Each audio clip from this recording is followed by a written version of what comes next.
बिस्मिल्लाहिर्रहमानिर्रहीम अस्सलाम वालेकुम प्यारे व्यूवर्स। आज की वीडियो में मैं आप लोगों के साथ शेयर करूंगी कि असाइनमेंट नंबर 1 जो आई हुई है आप लोगों की डाटा वेयर हाउसिंग की CS614 की। उसका सोल्यूशन मैं आप लोगों के साथ शेयर करूंगी और इसकी जो लास्ट डेट है सबमिशन की वो 5 दिसंबर है। ठीक है, इसमें जो कंसेप्ट क्लियर हो रहा है वो डी नॉर्मलाइजेशन का उन्होंने जो है वो कंसेप्ट क्लियर करवाया है। उसके बाद ये आप लोगों को पता है इंस्ट्रक्शन जो होती है असाइनमेंट्स की कि MS वर्ड में आप लोगों ने इसको जो है वो सबमिट करवाना है और LMS पे इसको आप लोगों ने सबमिट करवाना है। इसमें जो लेक्चर्स कवर हो रहे हैं आप लोगों के वो 1 से 9 तक आप लोगों के लेक्चर्स जो हैं वो इसमें कवर हो रहे हैं। ठीक है, यानी कि 1 से 9 तक जो लेक्चर्स हैं उन्हीं में से आप लोगों की ये असाइनमेंट्स आई हैं। अगर कोई क्यूरी है तो आप लोगों ने इस मेल पे मेल करके अपने इंस्ट्रक्टर से पूछना है कोई इससे रिलेटेड क्यूरी हुई है। ठीक है, मेरे चैनल का नाम लर्निंग विद हैप्पी मूड है। इसको आप लोग लाजमी जो है वो सब्सक्राइब कीजिएगा, वीडियो को लाजमी लाइक कीजिएगा अगर आप लोगों को वीडियो अच्छी लगेगी। और चैनल को सब्सक्राइब करने का यही फ़ायदा होगा कि जैसे नेक्स्ट जो भी मैं वीडियो बनाऊंगी असाइनमेंट से रिलेटेड, जॉब से रिलेटेड वीडियो मैं बनाती हूँ और टेस्ट जॉब के टेस्ट वगैरह की प्रिपरेशन से रिलेटेड, उन तमाम के नोटिफिकेशन जो है वो आप लोगों को लाजमी जो है वो मिल जाएंगे। ठीक है, उसके साथ साथ अगर आप लोग के फाइनल प्रोजेक्ट्स हैं 619 के किसी भी लैंग्वेज का, आप लोग की इंटर्नशिप या मैथ के प्रोजेक्ट्स हैं, आप SRS design document test phase final review कुछ भी बनवाना चाहते हैं तो मेरे व्हाट्सअप नंबर पे आप कॉन्टैक्ट कर सकते हैं। ठीक है, और वाइवेस की क्लासेस होती हैं। उसके बाद आप लोग का जो है हमारे जो जितने भी स्टूडेंट्स हैं उनका प्रोजेक्ट्स में जो CGPA है वो बहुत अच्छा आता है, 4 के करीब आता है और 3 से अबव हमेशा आता है। ठीक है, उसके बाद जो है आप लोगों ने LMS हैंडलिंग जो है उसका भी हम काम करते हैं, असाइनमेंट्स की जो भी बनवाना है। आप लोग जॉब होल्डर्स हैं, आप लोगों के पास टाइम नहीं है, इलेक्ट्रिसिटी इशू है, लैपटॉप इश्यूज़ हैं, जो भी इश्यूज़ हैं आप लोग बजाय इसके कि अपने नंबर ज़ाया करें एक्टिविटीज़ के, हमसे कॉन्टैक्ट करें और अपनी जो है वो सर्विसेज लें पेड और अपने नंबर जो हैं वो 100% करेक्ट हासिल करें। ठीक है, अब हम अपने सोल्यूशन की तरफ जाते हैं। वो स्टूडेंट्स जो कि खुद बनाना चाहते हैं, फ्री होते हैं, जस्ट स्टडी पे ही हैं यानी स्टडी कर रहे हैं, तो उनको चाहिए कि वो खुद मेहनत करें, खुद असाइनमेंट्स बनाएं और अच्छे से कंसेप्ट क्लियर करें। बट जो जॉब होल्डर्स होते हैं उनके लिए टाइमिंग का बहुत ज़्यादा इशू होता है। ठीक है, यहाँ पे अब हम क्वेश्चन नंबर 1 की तरफ आते हैं। क्वेश्चन नंबर 1 हमें जो दिया गया है वो यहाँ पे 2 हमें टेबल दिए गए हैं। ठीक है, एक ओनर है कार का और एक कार के हैं। ठीक है, 2 यहाँ पे टेबल दिए गए हैं और यहाँ पे उन्होंने कहा कि आप लोगों ने डी नॉर्मलाइज इसको करना है इन टेबल्स को। ठीक है, नॉर्मलाइज और डी नॉर्मलाइज 1 से 9 तक आप लोग के जो लेक्चर्स है उसमें सर ने बहुत अच्छे से क्लियर करवाया। आप लोगों ने नॉर्मलाइज और डी नॉर्मलाइज के दोनों के कंसेप्ट अच्छी तरह से करने हैं। पेपर्स में जो है वो लाजमी इसके क्वेश्चन आते हैं डी नॉर्मलाइज और नॉर्मलाइज। यहाँ जैसे असाइनमेंट्स में आप लोग को ये टेबल गिवन है, ऐसे वहाँ पे टेबल गिवन हो गए तो आप लोगों ने उनकी या तो वो कह देते हैं इनको नॉर्मलाइज करें या फिर डी नॉर्मलाइज करें। ठीक है, यहाँ पे उन्होंने 2 टेबल दिए गए हैं। डीनॉर्मलाइज मीन होता है कि जब हमें एक से ज़्यादा 2 या अबव टेबल दिए जाते हैं तो उनको हमने क्या करना है, उनकी ज्वाइनिंग करके उनको हमने एक टेबल में करना है। और नॉर्मलाइज जो करना होता है उसमें हमें ज़्यादा टेबल्स दिए जाते हैं और एक टेबल दिया जाता है उसको हमने अलग अलग करना होता है। ठीक है, यहाँ पे हमें डीनॉर्मलाइज का उन्होंने कहा हुआ है सबसे पहले हम क्या करेंगे, इन टेबल्स को इस फॉर्म में हम लिख लेंगे। ठीक है, जैसे कि यहाँ पे ग्राफिकल शेप में हमें टेबल्स दिए गए हैं ओनर का और कार का।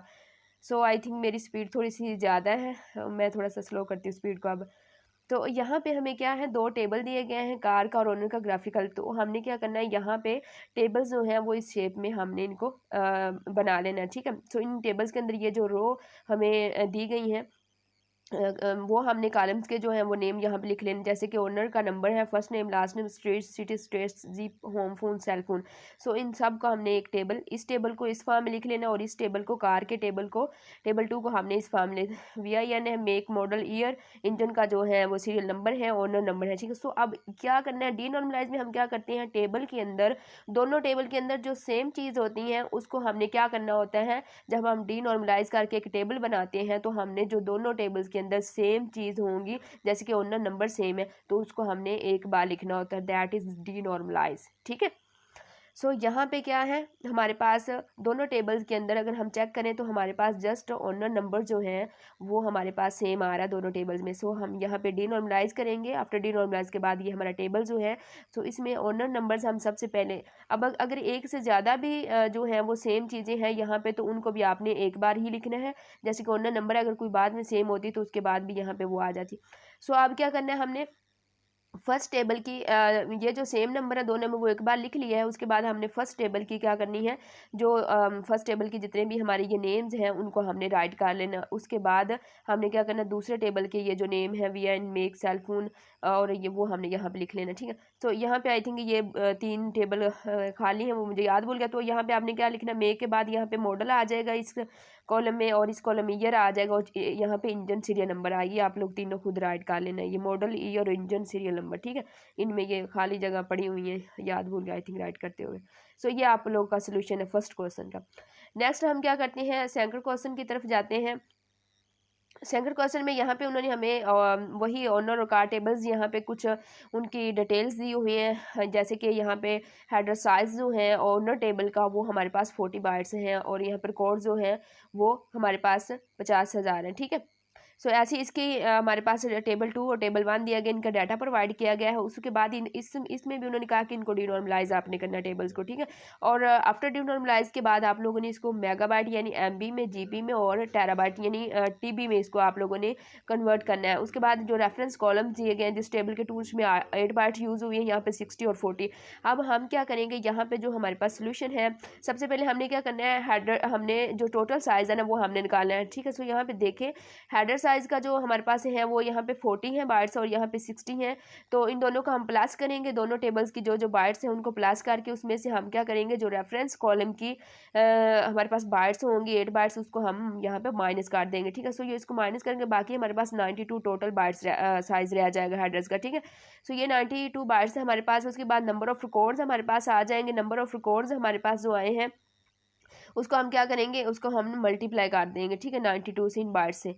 सो मल्टीप्लाई करने के बाद हम क्या करेंगे, हमारे पास इतनी टोटल बाइट्स आ जाएगी। उसके बाद हम क्या करेंगे, इसको हम कन्वर्ट करेंगे, ठीक है, एमबी के अंदर करेंगे। सो एमबी के इसको करने के लिए हम क्या करेंगे, 1000 पे इसको डिवाइड करें, 1000 की पावर 2 पे डिवाइड करेंगे। ऐसे ही अगर हमने इसको जीपी में करना है तो 10 की पावर 3000 से करेंगे, ठीक है। सो आप उस तरह इस टोटल अमाउंट को भी उस तरह भी 1000 की पावर लेके कर सकते हैं।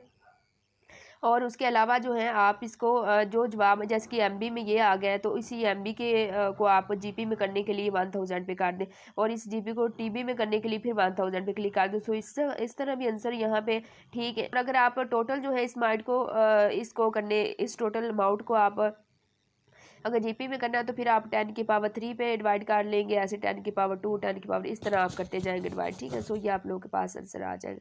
सो ये इसका सोल्यूशन था जो कि मैंने आप लोगों के साथ शेयर किया है। अगर आप लोगों को सोल्यूशन में हेल्पफुल है, आप लोग अपने तौर पे भी खुद भी इसको सर्च कीजिए। अगर मुझसे कोई मिस्टेक वगैरह इसमें हो गई है तो आप लोग अपने तौर पे इसको जो है वो एक दफ़ा इनके कंसेप्ट लाजमी क्लियर करें। असाइनमेंट्स बनाना मकसद नहीं है, आपका कंसेप्ट क्लियर करना मकसद होता है। असाइनमेंट का भेजने का मकसद ही आप लोगों का जो है वो कंसेप्ट क्लियर करना होता है, ठीक है। सो अगर आप लोगों को कंसेप्ट क्लियर हो गया ना कि नॉर्मलाइज डी नॉर्मलाइज होती क्या है, तो फिर आप पेपर्स में जो भी टेबल आएगा आप उसको इजीली कर सकेंगे नॉर्मलाइज डी नॉर्मलाइज में, ठीक है।